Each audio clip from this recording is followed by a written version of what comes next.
Welcome to Scotty B's Smoke and Sear. I'm your Big Green Egg chef, Scott Blomberg, also known as Scotty B. In this episode, we're cooking beer can chicken, another one of my family's favorites. With the beer can chicken, there's just a bit of prep. Otherwise, it's a set it and forget it meal.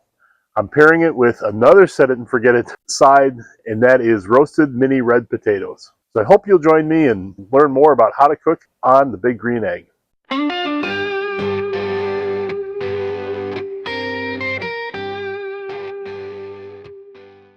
Okay, the prep for beer can chicken involves first getting the rub for the chicken going, and then we're going to rub that on the chicken itself, and then I'll prepare what goes into the can and prepare the can itself.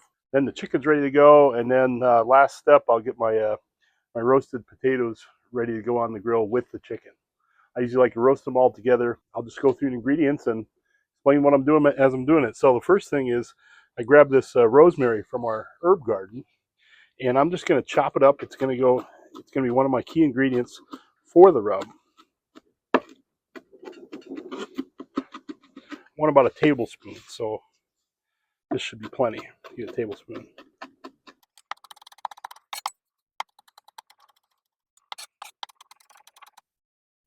Now I'm going to zest the lime into this bowl where I'll have all my rub. Then I'll add my other rub ingredients, including the rosemary and the dry ingredients in front here. I use this little kind of mini zester. It's my favorite. Can't remember what the larger one, but this is the one I like. It just go all the way around. So you got a good lemon zest.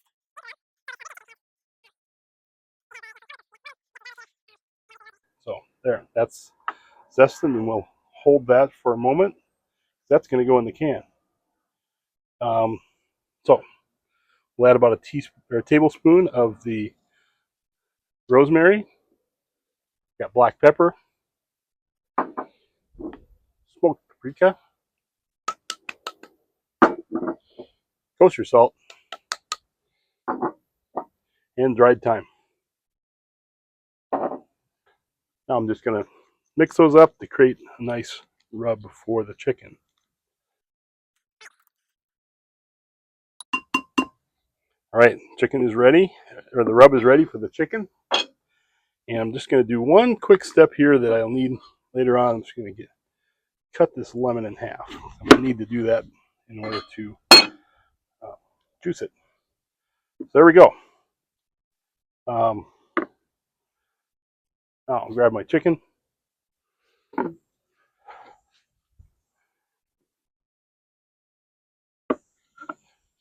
Rub off to the side for a moment. I'm just going to use maybe a tablespoon of olive oil here. Kind of spread it all over the chicken. Got some flies and bees interested. And then hit it with the rub.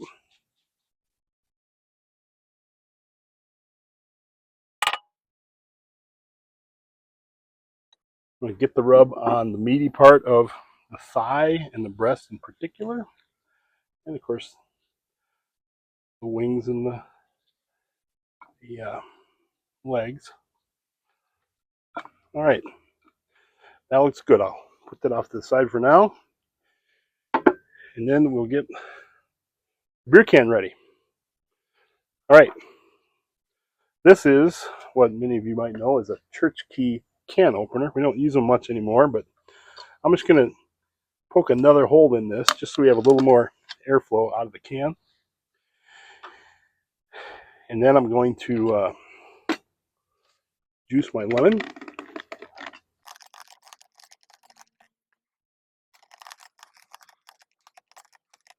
There we go. And now I'm going to add my dry ingredients to the can. Get some more lime.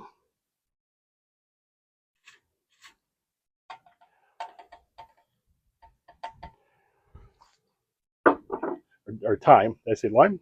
More thyme. Red pepper flakes. I'm going to take these cloves of garlic and just crush them with my knife and add them.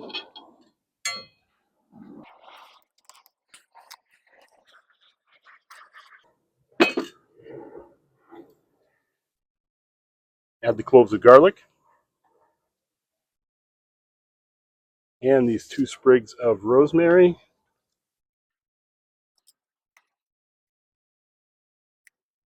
And finally, I'm just going to add the lemon juice.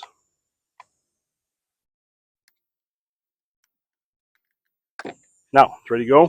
Get my stand ready. Stand is ready. And now I just put the chicken on the stand. And there we go. It's ready to be roasted. I'll start the grill up and we just put it on. And what I love about beer can chicken is it's kind of a set it and forget it one. Now I'll prepare the potatoes too. And it's really simple. For the potatoes, I'm just going to put some of this olive oil on there. So these are the little red potatoes. I love them because in the time I cook the chicken, which is about an hour, 15 minutes for a 4.3 pound bird, the potatoes will be done perfectly at that same time. I use this London Marley's dry age seasoning.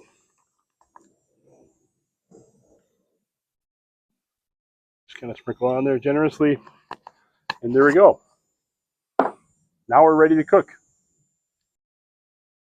Okay, so now I'm going to start the grill. My method that I'm going to use tonight is I'm going to use this couple Kingsford fire starters. And this is what's called a blaze ball. It also comes from a company called Fogo. So I'll put those guys in there. But first, I got to get my my charcoal ready. And I always clear off the grate before and after I get it started. Off the grate. I want to make sure there's maximum airflow in really any grilling, but in Big Green Egg, you have to have maximum airflow.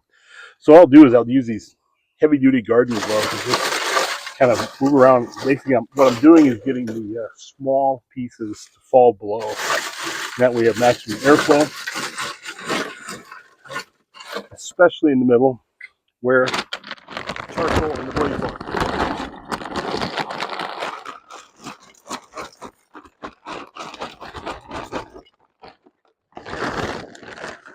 Right now I'm using this Cowboy brand lump charcoal.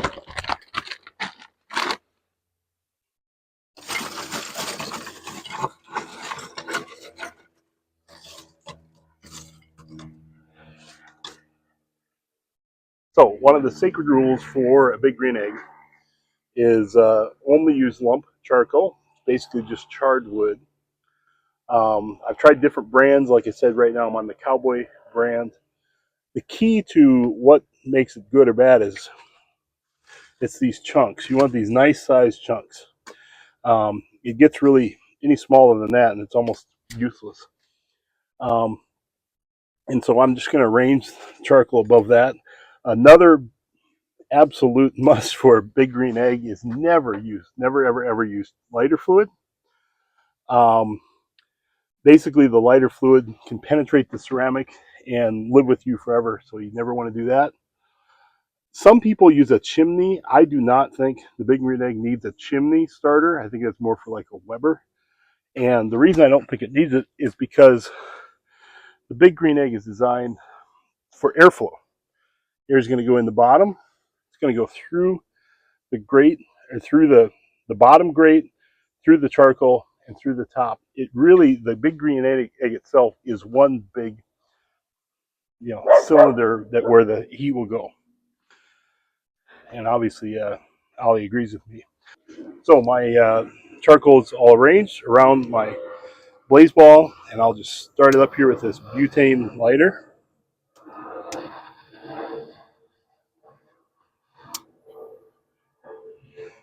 Once I know I've got a decent flame, now I can put on, for the indirect grilling, what's called a convector. It's just going to block the direct flow of heat to the chicken. The heat will come around through the sides, fill the dome, and basically turns the Big Green Egg into a roasting oven that smokes.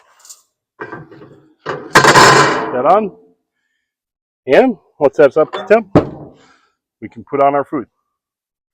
A few moments later. As you can see, I've hit the 400-degree mark, and I'm ready to put my potatoes and chicken on the grill. Before I do that, though, I'm going to make a little bit of an adjustment here. And I'll go about a finger's width there and a finger's width at the bottom. That should hold it right around that 400-degree mark. Just open it up. As I said, this is really easy. That's all you do for the chicken. Now I'm just going to rain the potatoes in a circle around the chicken. You'll notice I changed my gloves. Now I'm working with gloves with this cotton liner, so that allows me to just put my hands right in the grill, even though the grill is hot. I still have to watch out for the skin on my arm. So you'll see me use that from time to time. It saves time because I can do stuff faster with my hands than I can with the tongs.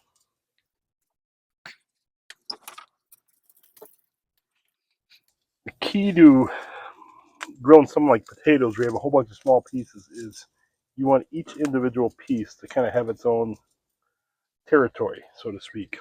So it doesn't, you don't want them touching each other because that kind of affects the cooking. So there we go. Now we're roasting. I'm just going to close it. That's it. 1 hour later. So it's been an hour, and now I'm going to do a check on the temperature. So let's see where we're at. The only thing I've done, I haven't touched the chicken at all. So the only thing I've done over the last hour is I turned the potatoes over. Looks like they're starting to burst, so they are definitely done. 148, 149. I'm going to give them another 5 minutes and see if we get up to temp. We're shooting for 165, but with a cut like a chicken, I should get this close. The temperature is going to rise about 5 degrees or so after we take it off. So we can really take it off at about somewhere between 155 and 160.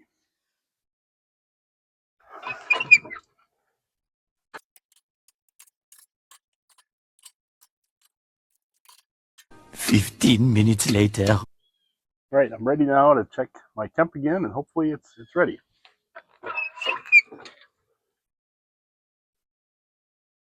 157, 168,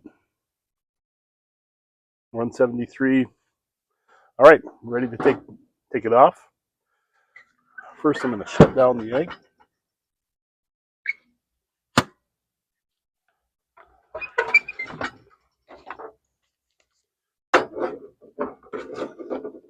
And for taking them off, I'm going to put on these extra gloves because it's really hot.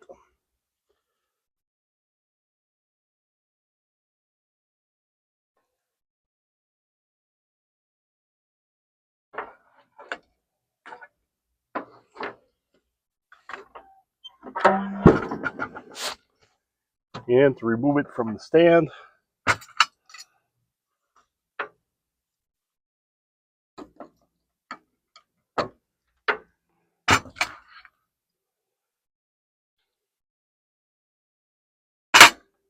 now I'll let the chicken sit for about 5 minutes before I carve it up. 5 minutes later. Last step for beer can chicken is to carve it up. Just do a single slice down the middle with my sharp knife here.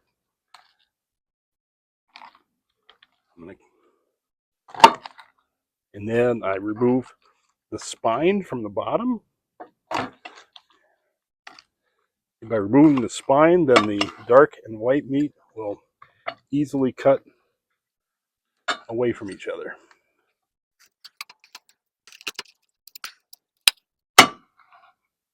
Okay, here's the spine is loose. I'll just take each side of the bird, and this is all now soft tissue that's connecting the white and dark.